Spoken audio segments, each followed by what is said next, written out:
Hey, Tosh Townend here. Just going through a couple of the covers from my past and being a professional skateboarder for 10 years. Yeah. 15, but a good 10. Good 10, solid 10. Yeah. And the first cover I actually ever got was Skateboarder magazine. And it was kind of a surprise because they never told me and it just came out. And Pete Thompson shot that. This was in Santa Ana on the 15 stair. Okay. Pretty popular spot. People would hit that ledge a lot, the hubba ledge a lot, and then we just went there. I'm trying to remember if we went back, but I think I just went down. You know what? We did go back. Yeah. Because in the magazine there's a sequence and it's in the day. Okay, because this is at night. Yeah. So we didn't get the cover shot is at the night, and then we had to go back and we got the sequence. Gotcha. So I had to go back to pull it. And tail slide or tail slide fakie? Tail slide fakie. Nice. It was actually in Transworld at Sight Unseen, which was the part that turned me pro. There we go. Okay, so you're still young buck, but you're hooked up on E-American Element at this time? Yeah, had been riding for Element for 2 years. Yeah. And yeah, man, I mean, that kind of kicked it off. That kicked it off. I turned pro at 15 years old, and it just brings back a lot of memories, a lot of good memories, just traveling around the world and having a good old time. So this is May 2001, and then Slap is August 2001. Yep. So this was local. So like Santa Ana, like that was just like let's go out. Yeah, let's go out and shoot. And then this was a trip to San Francisco with Joe Brook, who put us up in his house with my old school homie Pete Thompson. Okay. And a couple of other homies, and yeah, we were just out skating all the spots, looking at all the spots through San Francisco, and we kind of just.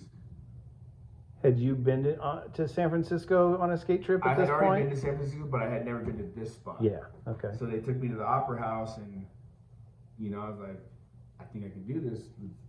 Let's get it. Here we go. So, and the backstory on this actually was, so I pulled it, which was there was a lot of questions whether I pulled it or not, because in the video, it kind of clips fast because I go into the wall and I slip back. But in my mind, I did pull it, but I wanted to do it better. Okay. So as I tried to do it better, I came down and I wanted to land and then swerve out because there's a wall right here. Okay. And so as that happened, I just turned too much and then caught my I just basically caught like a wheel bite or something as I landed, and all my weight and everything just went right, and my face just went to the ground and slid across the ground on my face, which then in turn that was that photo in the Slap photo issue, or like little mini mag of Slap, and my face is all scarred up with my hand. So that was that same day. Same trip, same day, yeah. Same day. Wow. Then who got this particular magazine in the mail? This particular magazine, actually, this is Michael Burnett right here. Awesome. So Burnett. It's always fun to see the Thrasher editor getting different magazines. Right. Yeah, but I mean, Slap and Thrasher were from the same people. For sure. They just had a bunch of different. But yeah, man, I mean, it's just cool to look back and see what I had done. Hell yeah. Be proud of it. Absolutely. What do we got next here? The art review. This one's funny because this was even earlier than these. Okay. But I don't think this magazine came out till later. But this was a photo that Ed Templeton had taken on an E-America trip when E-America had one of the best teams. Kurt Sharp, Mark Johnson. Chad Barty, Reynolds. I mean, there were so many guys on there. It was crazy. Barley, I mean, there were so many guys on that trip. It was like, how did America even afford it? I don't know, but they did because they were making good money back then. Yeah, they were. And it was, Templeton was obviously on that trip, and it was just me and Templeton were always kind of going back and forth, messing with each other, being from Huntington Beach. Okay. And I had a cast on at the time. So I was kind of fucking with him, hitting him, and then he would like hit me back or whatever. We would just go back and forth. It was like, you know, a really good, fun, positive trip, and you know, like those days locked in. Hell I'll never yeah. forget those good times. And you were saying that this photo was a big part of Ed's recent big exhibit. Yeah, his recent art show that he just had at in Long Beach. Yeah.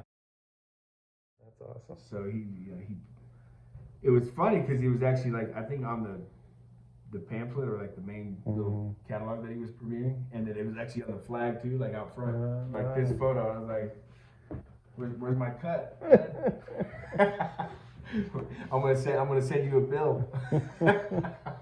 But yeah, no, Ed's always been really cool, good to me. You know, even on that trip, looking out for me because I was a really young kid at the time. Yeah. And he was always just like, hey man, right when we get off the plane on that trip, there had been a bum that overdosed, and Ed was like, hey, you shouldn't see this. So he kind of like steered me away. Like, you know, it just like sheltered me a little more because I was young. Yeah. And that's one of the backstories there. Yeah. Lots of demos, like some of the biggest demos I had ever seen on that trip. I mean, we would show up to a place and it would be just thousands of people just there to see us. And you know, Reynolds killed it always. Heavy demo team for Heavy sure. demo team, like. Yeah. Now I like to ask guys about classic covers. Any covers that stand out for you as a younger skater coming up? Any particular favorite skaters that had covers or magazines that you had early on that are kind of burned in your brain? I mean, definitely Reynolds was always an inspiration because that's kind of who I looked up to always. And then I'm trying to think of the cover, but it was that front side flip over the 14 stair handrail. Okay. That was in the end. Yeah. I think it was his last December '98. Yeah. It was the Trans last World. trick in the end. It's kind of like got a filter on it, a little different Yeah, color. yeah. I think Atiba shot it. Yeah.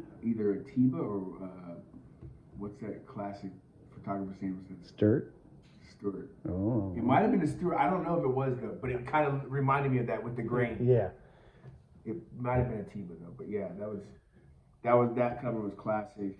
I mean, I'm trying to think of what other covers stick out to me, but I mean that one for sure. I mean Reynolds had so many covers. Tons, yeah. And he's still doing it.